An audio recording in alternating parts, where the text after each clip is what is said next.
Hello everyone, it's Destiny, and today we're going to be showcasing Dan Heng alongside the Herta. Before we get into today's video, I would love to know one of your favorite video games, and lastly, if you do enjoy videos like these, do make sure to subscribe, leave a like to support the video, and now let's get straight into it. For today's team, we have the Herta, Dan Heng, Tribbie, and then Jade.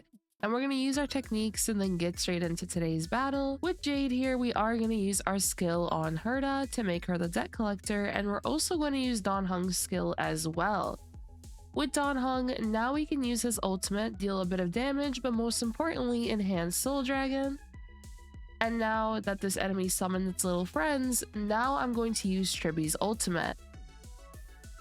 With Tribbie, I will just basic attack, and then with Herta, I'll use her skill and immediately follow up with her ultimate. I had to make sure I clicked that very quickly just so Soul Dragon doesn't attack while I have the full energy. So with Herta, boom, there we go. Soul Dragon's also going to come in and attack all these enemies. And now with Dan Heng, we can just basic attack. With Jade, we will use her basic attack as well as follow up here with her ultimate, which now gives her enough stacks for a follow-up. With Herta, we are just going to use her skill, follow up here with her ultimate, and I believe this should actually be enough damage here with the enhanced skill to take these enemies down. Boom! Oh, so close! Okay, but Soul Dragon's going to help us out right there. So now we're fighting Flame Reaver, and Flame Reaver has a bunch of HP in this MOC. So here with Jade, she's going to come in with her follow-up, which is awesome. With Tribbie, we are going to advance for the entire team, and I'm also going to basic attack. Basic attack once again, and now we're just going to keep basic attacking until we're here with Herta. Now Jade's going to come in with the follow-up. Now with Herta, ultimate, and wha-bam! Now Jade is going to come in with another follow-up. Now with Dan Heng, we can just use his ultimate, enhance Soul Dragon once again. Tribbie's going to come in with her follow-up. And we just have a bunch of follow-ups on this team when it comes to Jade, Tribbie, and then also enhancing Soul Dragon.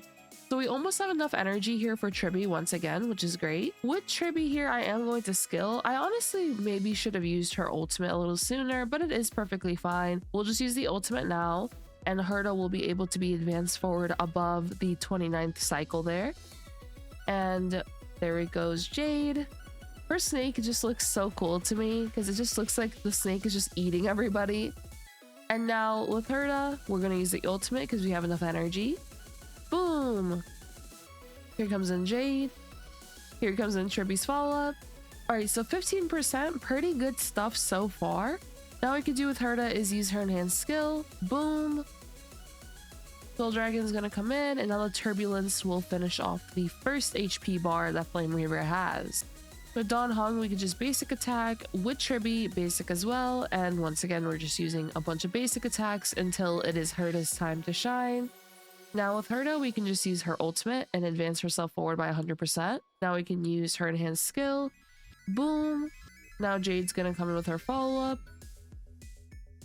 Now we can basic attack, and with Tribbie, we could just use her ultimate, advance forward Jade as well as the Herta above the cycle.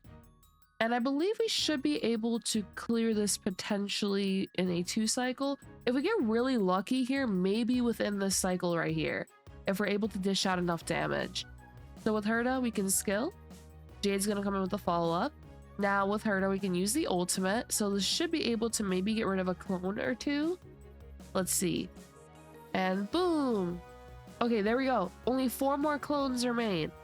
And what we could do is use Herta's enhanced skill. Wha-bam! Oh, we're so close!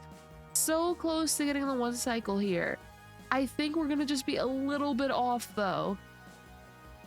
Tribbie. Oh, we're literally at 8%.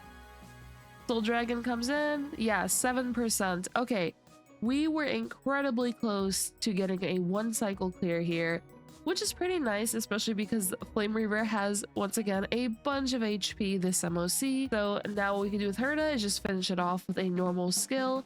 And just in case that wasn't enough, we would have had the ultimate and then another enhanced skill. But now that we've successfully cleared that stage, let's show today's builds. Here we are with the builds for today's video. Here is Herta, which one thing to note is that Herta actually has way too much crit rate. We would have been fine with only about 88%, but with the relics I have, I ended up getting a lot of pieces that did have higher crit rolls when it comes to the crit rate. But then if I were to swap to a crit damage body, I noticed it wasn't enough crit rate to ensure that we would able to guarantee all our crits, since we do have the Isamo set on Herta, which will be able to increase our crit rate by 12% since we have Jade on the team. So because of that, we could have gone with 88% with this particular build, but it is still fine. Here is just Herta for today. For her light cone, we are using her signature, but here are some alternative options you can consider using on her if you do not have her signature light cone on your account. For her traces, they are maxed out. For her relics, once again, we have Isamo and then Scholar Lost and Erudition. And for her Eidolons, she is completely E0. I have not activated any of these, as you all can see. Now, when it comes to Dan Heng, here he is. Our focus with Dan Heng is getting him a bunch of attack and speed. As you all can see, he has about 4.7k attack and then 160 speed. As for his light cone, we do have his signature equipped. As for his traces, they are maxed out. When it comes to his relics, we're just using Lushaka and then the new shield set, which I highly recommend farming this set for him if you do intend to build Dan Heng. As for Lushaka, this will be able to provide Herta with additional attack, as well as also provide Dan Heng with additional energy regen, which is great. As for the Eidolons, he's completely E0. I've not activated any of these, as you all can see. As for Tribbie, here she is. We have a nice amount of crit rate, nice amount of crit damage, and also a nice amount of energy regen. For the light cone, we're using Dance Sans Sans. For the traces, they are maxed out. And for her relics, we're actually using Lushaka as well as the Eagle set. So the reason we're using Eagle set is so that Tribbie's able to advance herself even further after using her ultimate, as well as also having a nice amount of speed on her. But of course, you still can go with a set like the Poet set. The Poet set is incredible for Tribbie as well. And then Lushaka will result in even more attack being given to Herta, as well as giving more energy regen for Tribbie. As for the Eidolons, completely E0. I've not activated any of these, as you all can see. If we did have E1 Tribbie, we would have absolutely been able to one cycle, maybe with a lot of optimization, maybe a 0 cycle, but the one cycle would definitely have been guaranteed, especially with how close we were to achieving it with E0. As for Jade, here she is.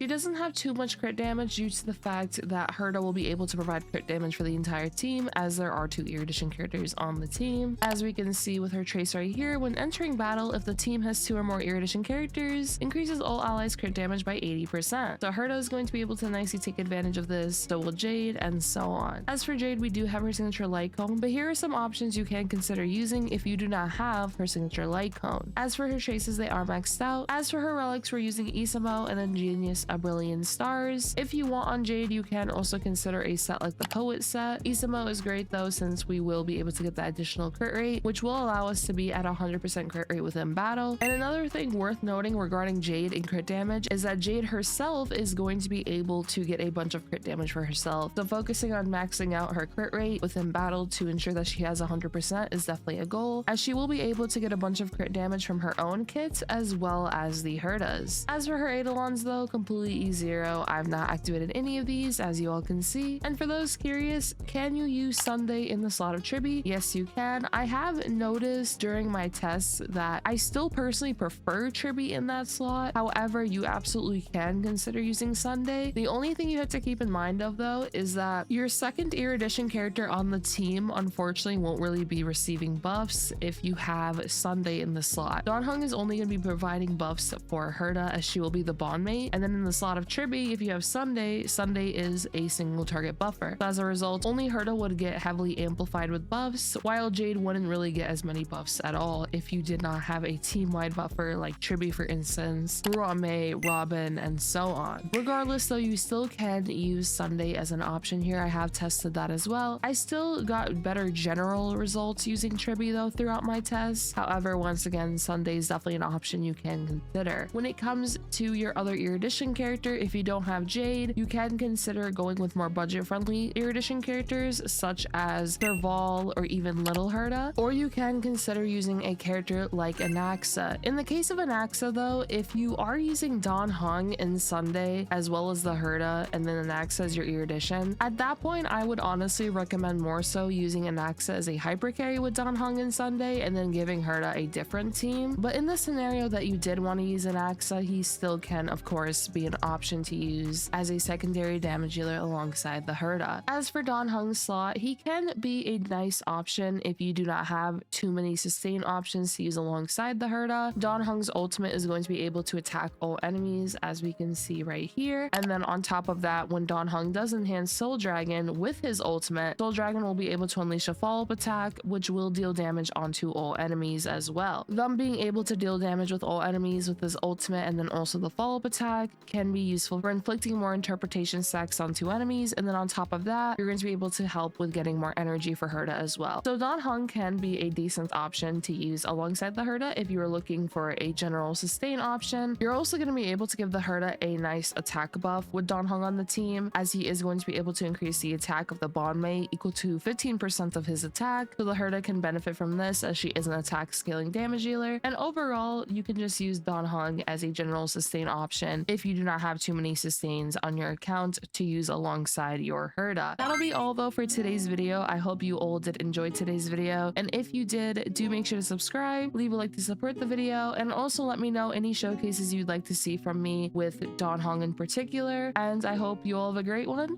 Peace.